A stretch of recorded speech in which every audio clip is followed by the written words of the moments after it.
details later, your life will change really rapidly. If I said no to Happy Feet when George offered me that film as a director, you have to remember, when I got offered to work with him on Happy Feet 1, I knew nothing about computers, nothing about animation, nothing about penguins, and even less about dancing. My dancing is that's what you're going to have. You don't want that. But I said yes. But I promised him, I said, I promise I will not let you down. I promise you, at the end of this film, we will have world-breaking stuff. It was the first Academy Award we ever won. And it was because we pushed boundaries to a new place. Just by saying yes. People didn't see the behind the scenes where 2 weeks out from the film being released, we couldn't even render the movie. There was no movie. We had to fly people in from around the world to try and decode the project so we could actually make it to the cinemas. People don't see that. They see the results. There's so much more to you inside your stories. Which my big point is this. Don't occasionally got caught. And the beatings were hard. But what that does to you, when people tell you you're no good, when people tell you you can't be anything and you won't amount to anything, and it starts to seep under your skin and change your personality and change the person that you could be. This, coupled with the kids beating me up, turned me into a different child, and I found myself going on a really bad path, and I knew I needed to change. But I didn't know how to change, and this is like so many of us. We get stuck in our lives, we get stuck in some job or some role we don't like, we don't know how to change it, and we don't have the courage to do that. We think we haven't got what it takes to make it, we think we don't have the goods. When we do, we truly do. Now I got so bad that my parents sent me to stay with my grandmother for a period of time. Now my grandmother was an extraordinary woman.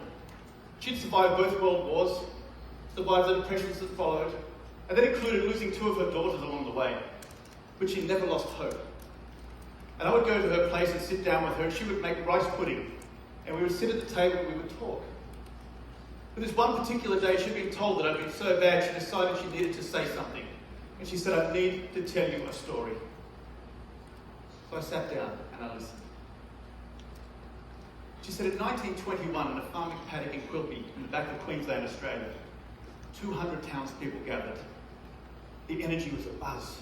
The war had ended, the depression was in full swing. But in front of this townfolk was this one man standing very regally on the lower wing of a Scottish Avro biplane. This man was looking for someone, for anyone to believe in his dream. And he stood on this wing and he said, who will fly with me? But one take. Every head went down.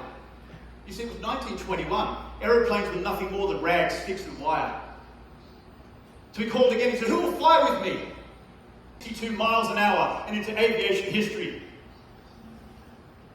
He said a young girl was my grandmother, and the man she flew with was a man called Sir Hudson Fysh. And that money she gave him went towards him purchasing his second Avro biplane and starting a small airline we now call Qantas. And she said to me, you can be so much more. She said, you have to learn how to fly. You have to learn how to step towards your fears. Don't be scared of things. Don't run away from them. You face them head on. She said, only then can you feel the way it feels to take off in a plane. So I said to her, what did it feel to fly like that back then? She said, it was the single most frightening and exhilarating moments of my life. She said, but I knew then and there that one day I would travel the rest of the world by air. And she did. At age 65, Qantas gave her a free first-class ticket for life. And she spent the rest of her life travelling the world by air.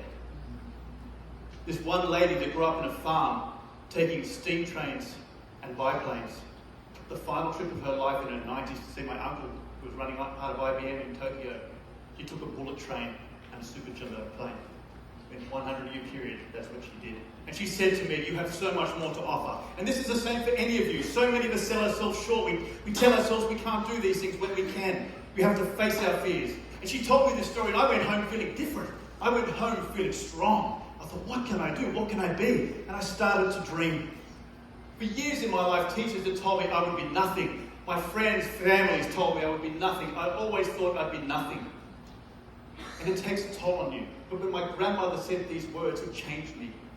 And you start to realize that it only takes one person to believe in you for you to start believing in yourself.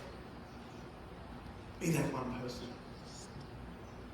So I came home and I thought, well, what can I do? How do I change my situation? How do I change what I'm going through? The kids were bigger, they were beating me up, I had no skills. When they'd come at me, I used to think I'd be a superhero. I'd stand up tall and go, yes, let's do this.